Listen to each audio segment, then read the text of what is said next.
Okay, so if in the sound I click on zones, I'm going to get a magical new window coming up. Bloop. New area, right? There's only a few things that have access to this little area, and simpler or sampler is one of them.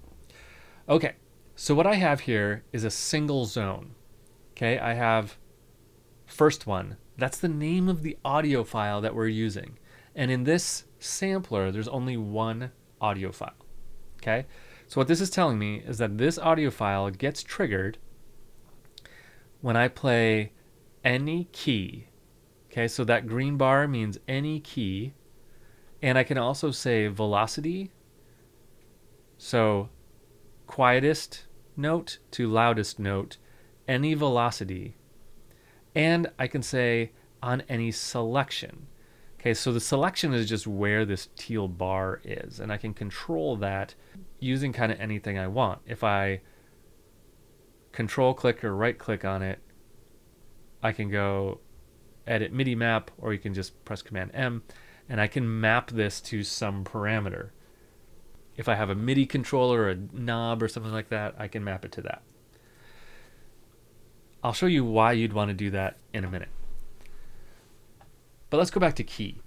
So this sample is going to play when I trigger any key from low to high. But what if I wanted a different sample to trigger when I was in a higher notes? That's easy. I just do this.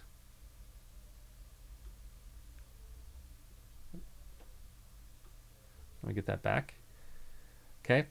Now I'd add another sample and say only trigger the other sample on the high notes, right? So that way I can have two samples triggered on the same sampler, one for the low notes and one for the high notes, right? Let me show you what that would look like. I have another preset here called Chill Outs. Okay, it sounds like this.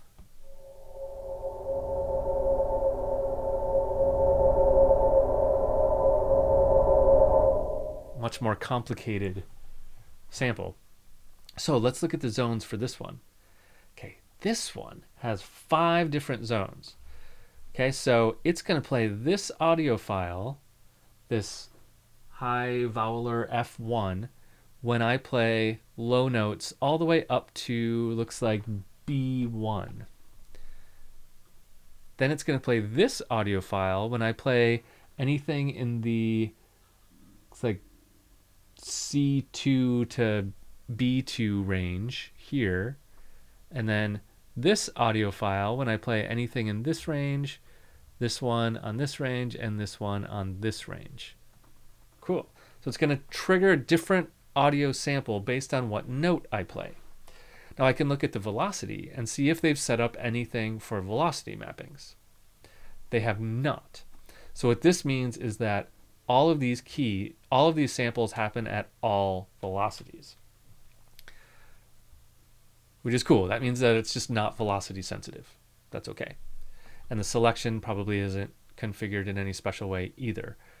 No matter where this is, all the notes play. So only key mapping is set up here.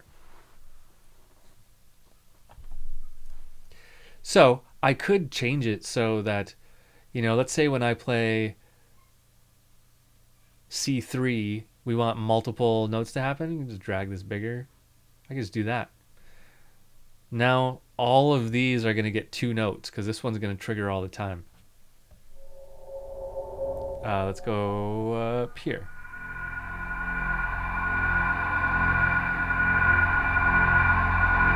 Right, so now I'm getting multiple notes. And I could swap these out. This little thing I just did is a note crossfade. If you grab this little tiny bar up here, you can crossfade. So now it's going to crossfade these 2 samples in these keys. I can set up some really nice sample libraries. So, point is,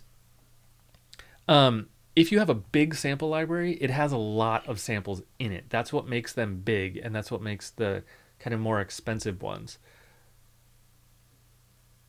So it's not just one sample that you're going to transpose all over the place, because the more you transpose a sample, the less real it sounds. So you're going to have different samples triggered. If you buy like a really high-end like piano library, you're going to have a sample for every single note. And you might have multiple samples for every single note. You might have a different sample triggered for each note and 4, maybe 5 samples based on how hard you hit that note, right? The more samples in it, the more accurate it is when it comes to creating like real sounds, recreating real sounds. So let me show you an example of that.